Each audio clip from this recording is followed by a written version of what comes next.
심하게 얘기하면 잘못 수술이 된 경우가 90%나 돼요. 들창 코든 혹은 낮은 코든 사실은 수술 방법은 다 똑같아요. 안녕하세요. 압구정 서울성형외과 최중혁 원장입니다. 오늘은 들창코에 대해서 얘기해 보려고 해요. 들창코는 아시다시피 코가 들린 걸 들창코라고 해요. 코끝이 들린 거 들창코라고 하고, 반대는 우리가 흔히 화살코라고 부르죠. 코끝이 이렇게 밑으로 가 있는 거 구축코라고 부르는 경우도 있죠. 근데 이건 좀 달라요. 염증이 생겨서 제대로 치료를 못해서 피부, 살, 연부 조직에 문제가 생겨서 코가 점차 들리는 거를 구축코라고 하는 거예요. 들창코 안에 일부분을 구축코라고 하는 거예요. 저한테 수술하고 나서 코가 들려서 구축코라고 생각하고 오시는 분들 중에 그냥 지난번 수술이 코가 들리게, 심하게 얘기하면 잘못 수술이 된 경우가 90%나 돼요. 실제 구축코는 꽤 드물어요. 들창코 이런 것들은 다 코끝의 모양을 말하는 거예요. 코끝에 있는 연골이 모든 걸 다 결정해요. 코는 기본적으로 3층으로 돼 있어요. 뼈,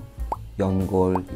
코뼈는 요만큼밖에 없어요. 위에 있는 뼈랑 요 연골은 만져보면 딱딱해요. 콧대라고 하고, 코끝, 여기 연골은 움직여요. 코 수술을 할 때는 뭘 하든 간에 항상 콧대랑 코끝을 따로따로 수술해 주는 거예요. 물론 계획도 따로 세우고. 우리 오늘은 들창코 얘기하고 있으니까 이 코끝에 대한 얘기를 좀 해봐요. 움직이는 한 쌍의 연골이 이렇게 있는 거예요. 코끝의 모든 모양을 정하고 있는 거예요. 코가 높은 사람은 요 연골이 밑에서 보면 잘 서 있는 거고, 코가 낮은 사람은 요 연골이 되게 작은 거예요. 그러니까 코가 이렇게 낮은 거지. 들창코는 이 코끝 연골이 여기가 있는 거예요. 들창코든 혹은 낮은 코든 사실은 수술 방법은 다 똑같아요. 들창코는 이 연골이 위에 가 있다 그랬죠? 그럼 얘를 내려줘야 되잖아요. 그럼 받침을 조금 아래쪽으로 만들어 놓고 얘를 여기다 당겨서 고정을 해주면 돼요. 이게 기본적인 들창코 수술이에요. 들창코는 우리가 코끝을 내리기로 했죠. 반대로 화살코는 코를 들리게 해야 되잖아요. 손으로 해보시면 내리는 거는 잘 안 돼요. 올리는 건 어때? 쓱쓱 잘 되죠. 들창코 수술이 어렵다 이런 말 들을 수 있는데, 사실 수술 자체가 어려울 건 없어요. 이게 내려오는데 어떤 힘이 든다고 이해해 주시면 될 것 같아요. 연골이 좀 더 튼튼해야 되고, 조직이 좀 더 잘 늘어나 줘야 되고, 그런 데서 어려움이 있다고 생각하면 되시고, 수술 자체 기술적인 부분에서 어렵다고 생각하실 필요는 없어요.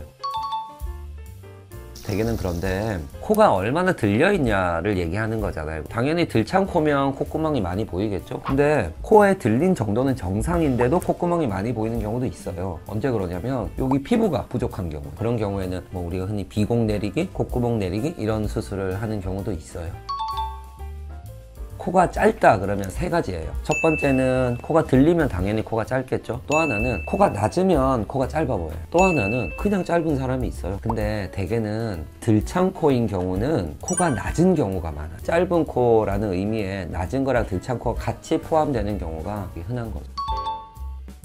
코끝을 수술할 때는 항상 연골을 쓰는 거예요. 우리 몸에 연골이 3개가 있어요. 귀연골, 코 안에 비중격 연골, 그 다음에 갈비뼈 연골. 제일 약하고 중간이고 제일 튼튼해요. 이런 특징이 있고, 받침을 만들어줘야 되는데 어떤 힘을 받아줄 수 있는, 제 생각에는 귀연골만으로는 그 받침을 만들어주는데 조금 힘이 부족하다고 생각해서 저는 잘 안 쓰는 편이고요. 비중격 연골이 저는 제일 적합하다고 생각해요. 너무 딱딱하지도 않고 적당한 강도라고 생각해서 비중격 연골을 쓰고, 좀 오버하는 경우는 정말 튼튼한 거 갈비뼈 연골을 쓰기도 하는데, 갈비뼈 연골 쓰게 되면 비용도 들고 수술도 커지고, 더 중요한 거는 갈비뼈 연골이 코끝에 들어가게 되니까 코가 돌덩이처럼 딱딱해져요. 그래서 가능하면 저는 안 쓰려고 해요. 물론 저도 쓸 때가 있어요. 비중격이 아예 없거나 너무 작은 경우, 수술이 도저히 안 되겠다 그러면 쓰기도 하는데, 대개는 그냥 처음 수술이시고 젊으신 분들 경우는 비중격 연골로 웬만하면 다 되고, 혹시라도 비중격 연골이 조금 부족하다 한 경우에는 아까 귀연골을 보조적으로 더 쓰기도 합니다. 여기까지 압구정 서울성형외과 최중혁 원장이었습니다. 감사합니다.